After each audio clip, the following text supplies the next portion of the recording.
is nothing to do with not feeling emotions. This is nothing to do with just becoming an empty, emotionless void of a person. That's not what this is. This is about understanding that you're a human being. You're going to feel emotions. This is a beautiful thing. And making sure that you use them in the correct way. A. And B, you do not ever let them stop you doing what you're supposed to do. I say to people often, I haven't felt like going to the gym in 2 years. I'm wearing my gym clothes right now. I just finished training. I haven't felt like training in 2 years. After 10 years of professional fighting, after giving my life to exercise, genuinely, I have not woke up and felt like, oh, I really want to train. I haven't felt that way in a long time. That's why I retired from fighting. But I have still gone and I have still trained regardless of how I feel. So this is one of the tenets, and there's going to be a lot of things you're going to learn, of an iron mindset. It's the ability to not let your feelings affect you, and sometimes to do the complete opposite of how you feel. Because you're not going to very often feel like working hard. You're not going to always feel like doing the right thing. You're not always going to be motivated. The idea that you need to be constantly motivated shows how weak your mindset is. I don't need motivation to go to the gym. I can not want to go with every fiber of my being, and I will still be there. Because I use my cerebral ability, I use my mind, and I logically decide what I'm going to do with my day regardless of how I feel. Regardless of whether I'm motivated or not. This course is going to be 6 weeks. That's going to teach you how to put together a mindset that allows you to get things done. Because that's all life is, and that's all the world is.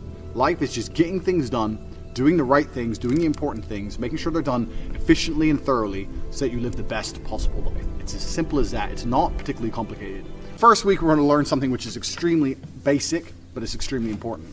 I'm not going to be, and I don't want to be one of those guys who's like, motivation, inspirational. I've never been one of them people. I don't believe in motivation, inspiration. I don't believe in that crap. I don't believe that you need motivation to get things done. I'm not going to sit here and just talk a whole bunch of motivational things to make you feel good. What I'm going to do is I'm going to tell you the things I always did that allowed me to put together the mindset I currently have. So, if you look at any story, literally any story with a hero in it, they all have one thing in common. And that thing is that there's always a villain. You cannot have a hero without a villain. It doesn't matter. You can think of any superhero, any comic book, any book you can think of, any movie. There's always a good guy and there's a bad guy. So for the good guy to exist, there has to be a bad guy. There's no other way for the duality of the universe to continue without this basic tenet. So you want to be the good guy in your story. You want, and I've said this before actually, as a man, life is going to be difficult. It's more difficult than being a woman. It's more difficult than anything else. So it's very easy to see yourself. Life is actually easier as a whole if you see yourself as the hero. Because in every single hero story, the hero suffers. He has a hard time. And if you understand that you're suffering because you're a hero, then the suffering begins to make sense. So you can be sitting here right now going, my woman doesn't respect me. I have no money in the bank. This is difficult. I'm struggling here. I'm struggling there. You can feel sorry for yourself. Or you can say, yeah, my woman doesn't respect me. I'm struggling. I can't make money. But you know what? That's because I'm a fucking superhero. And my life's going to be hard because I'm a man. And as a hero, it's going to be difficult. These are the tests and the trials and the tribulations I have to go through to become someone. Every single male superhero went through a whole ton of shit before he became superhero. You've seen the Batman movies. His parents died. He was locked up in jail. All these bad things happen, and then they emerge as the hero. And this is done for a reason, because it's the reality of life, especially as a man.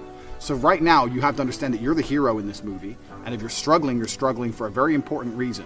And how you handle these struggles and how you deal with these struggles is going to decide the kind of person you're going to be afterwards. You're either going to be a superhero or you're going to succumb to them and you're going to fail. So be happy that you're struggling, because that's important. That's the first thing. Second thing is, there has to be a villain. Now, most people think their villain is someone else. You see this all the time. The villain's the opposite of the hero.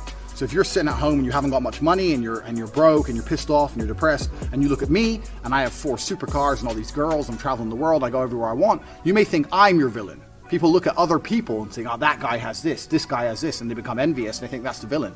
That's not true. That's not the case, because every single person has different circumstances.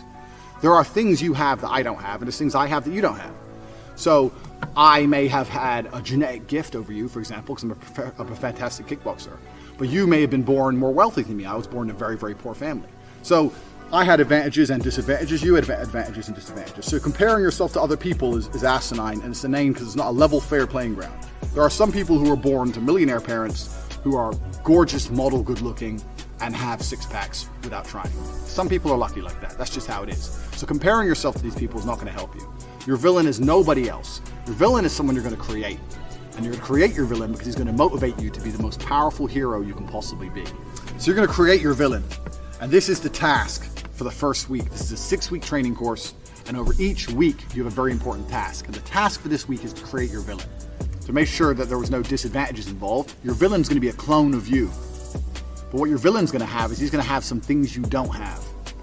And your villain is going to be the person who basically, without requirement for motivation, without being, no matter how he feels that day, no matter how stressed he is from work, regardless of what happens to him, your villain's going to be the guy who always does exactly what he wants to do.